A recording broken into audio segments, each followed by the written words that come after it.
भगवान राम का जन्म इंसान के रूप में हो तो गया था, लेकिन उनकी मृत्यु होना असंभव हो रही थी। परंतु कालचक्र को बनाए रखने और चलाने के लिए जरूरी था कि प्रकृति का नियम नहीं बदले, इसलिए भगवान राम ने अपनी मृत्यु का समय तय किया और अपनी मृत्यु के लिए कुछ ऐसा किया जिन्हें जानकर आपको हैरानी होगी। एक पौराणिक कथाओं के अनुसार भगवान राम ने त्रेता युग में सारे कार्य संपन्न कर लिए थे और उनकी सारी लीलाएं समाप्त हो चुकी थी और धरती पर जीवन अवधि भी समाप्त होने का समय आ चुका था। लेकिन समय समाप्त होने के बाद भी काल देवता यमराज भगवान राम के समीप उनके प्राण हरने नहीं आ पा रहे थे, क्योंकि रामदूत हनुमान भगवान राम के प्राण रक्षक थे, जो स्वयं महाकाल का एक रूप है और महाकाल से उनके आराध्य भगवान राम के प्राण छीनने की हिम्मत न तो किसी काल में थी और न ही किसी अन्य देवता में।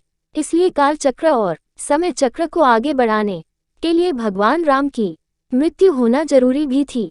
ऐसे में भगवान राम ने एक उपाय निकाला और अपनी एक अंगूठी महल के किसी छेद में गिराकर हनुमान जी को उस अंगूठी को खोजने के लिए पाताल लोक में भेज दिया गया।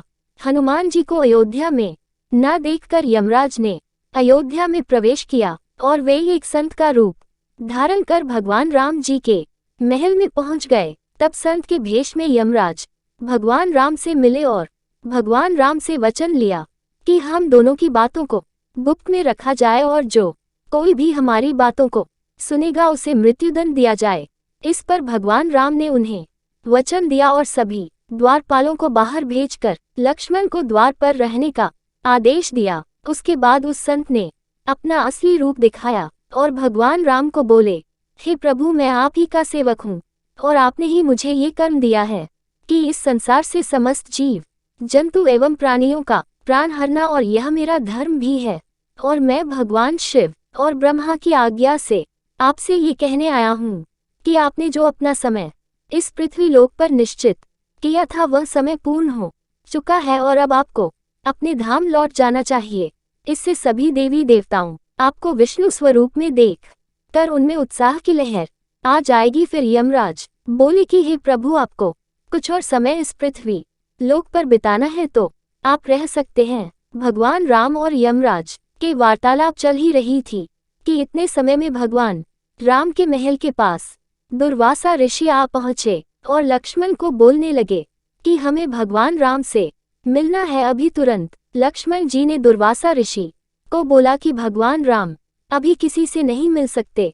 इस पर दुर्वासा ऋषि को क्रोध आ गया और श्राप देने लगे कि अगर हमें भगवान से नहीं मिलने दिया गया तो मैं पूरी अयोध्या नगरी को अपने श्राप से जलाकर भस्म कर दूंगा। इस पर लक्ष्मण जी उनके श्राप के भय से सोचने लगे कि अगर मैं इन्हें प्रभु राम जी के महल में जाने दे दूं तो सिर्फ मुझे ही मृत्युदंड मिलेगा, लेकिन अयोध्या नगरी तो बच जाएगी। इस पर विचार करने पर लक्ष्मण जी ने दुर्वासा ऋषि को प्रभु श्री राम जी के महल में जाने दे दिया। उसके बाद भगवान राम और यमराज के बीच की वार्तालाप भंग होने के कारण भगवान राम ने लक्ष्मण का त्याग कर दिया। तब लक्ष्मण ने अपने भ्राताश्री का वचन निभाने के लिए अयोध्या की सरयू नदी में समाधि लेकर शेषनाग का रूप ले और भगवान विष्णु के निवास स्थान क्षीरसागर में जाकर उत्पन्न हो गए। उसके बाद भगवान राम ने भी इसी तरह सरयू नदी जाकर में जल समाधि ले ली और अपने परमधाम को चले गए।